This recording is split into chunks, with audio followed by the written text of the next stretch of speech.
Welcome to my channel cooked by me. আজকে বানাচ্ছি ধনিয়া চিকেন। তার জন্য আমি নিয়েছি টমেটো, রসুন, ধনেপাতা, পেঁয়াজ, আদা, কাঁচা লঙ্কা। আর এই যে আমার চিকেন ধুয়ে রেখেছি। আর এই যে ধনেপাতাটাকে আমি পেস্ট করে নিয়েছি কাঁচা লঙ্কার সঙ্গে, আর পেঁয়াজ কুচি করে নিয়েছি। দেন আমি কড়াইতে তেল দিয়ে দিচ্ছি। কড়াইতে আগে যেহেতু আমি মোমোর চাটনি বানিয়েছিলাম, তার জন্য এরকম হয়ে রয়েছে, তো avoid this please. And then আমি এতে জিরে ফোড়ন দিয়ে দিয়েছি। জিরেগুলো ফুটে এলেই তার মধ্যে আমি দিয়ে দিচ্ছি রসুন কুচি। তারপর এই দুটোকে ভালো করে নাড়তে চাড়তে হবে। আর দেন আমি অ্যাড করেছি একটা কাঁচা লঙ্কা আর পেঁয়াজ কুচি। সেটাকে ভালো করে লাল লাল করে ভেজে নিতে হবে। বেশ খানিকক্ষণ ভেজে নেওয়ার পর আমি এর মধ্যে দিয়ে দিচ্ছি সেই কেটে রাখা চিকেনগুলো। তো আমি চিকেনগুলোকে বেশ একটু ছোট ছোট করেই পিস করেছি। তারপর এটাকে ভালো করে মিশিয়ে নিচ্ছি।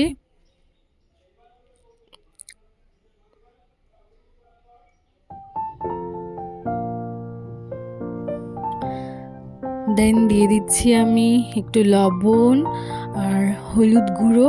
এটা দিয়ে ভালো করে আমি মিশিয়ে নিয়েছি। তো এখন দেখো কালারটা কীরকম রয়েছে। তো সেটাকে, আর এই যে হচ্ছে আমার সেই মোমোর চাটনিটা মিক্সিতে দেখাচ্ছিলাম। আর দেন এই যে এরকম একটা কালারও এসে যাবে, দেখো কীরকম কালার এসেছে, আর ওর থেকে অনেকটাই জল বেরিয়েছে। তারপর আমি সেই ধনেপাতার পেস্ট অ্যাড করে দিচ্ছি। তো চিকেনের যে জল আর ধনেপাতার ভেতরের যে জল, সেই দুটো জল মিলে অনেকটাই জল হবে। তো সেটা দিয়েই আমাদের অনেকক্ষণ ধরে নাড়তে হবে। তো দেখা যাবে যে ওই জলটাতে চিকেনটা অনেকটাই সেদ্ধ হয়ে আছে। তো ভালো করে নাড়তে হবে। নাড়তে নাড়তে দেখবে যে তার ভেতর থেকে জল ছেড়েছে। তো সেটা দিয়েই সেই জলটাকে ভালো করে শুকিয়ে নিতে হবে।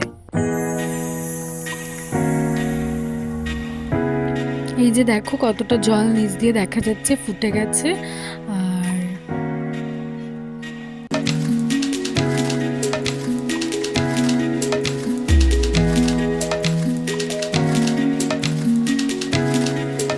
আর এই যে জলটা দেখো শুকিয়ে গেছে পুরোটা। তারপর আমি ওই যে বাটিতে ধনেপাতার পেস্ট ছিল সেটাতেই আমি জল দিয়ে দিলাম। এবার সেটাকে ভালো করে মিশিয়ে এবার ফোটার জন্য রেখে দিতে হবে। তো ফুটে এলে ঝোল শুকিয়ে নিয়ে রেডি আমাদের ধনিয়া চিকেন। আর ওপর দিয়ে আমি একটু গরম মশলা না, গোলমরিচের গুঁড়ো ছড়িয়ে দিয়েছি। তো দেন রেডি আমাদের ধনিয়া চিকেন। আর এটাকে আমি সার্ভ করেছি হচ্ছে রুটির সঙ্গে। আর আমি চিকেনটাকে রেখেছি হলুদ পাতার ওপর, তার সঙ্গে হচ্ছে পেঁয়াজ কুচি। তো তোমাদের কেমন লাগলো অবশ্যই জানাবে। আর তোমাদের যদি ভালো লাগে খুব, তাহলে আমার চ্যানেলটাকে একটা সাবস্ক্রাইব করে দেবে, যদি তোমাদের ভালো লাগে তবেই। তো তোমরা যদি ট্রাই করো আমাকে কমেন্টে জানিও। তো টাটা, কেমন লাগলো জানিও। Have a good day, bye bye.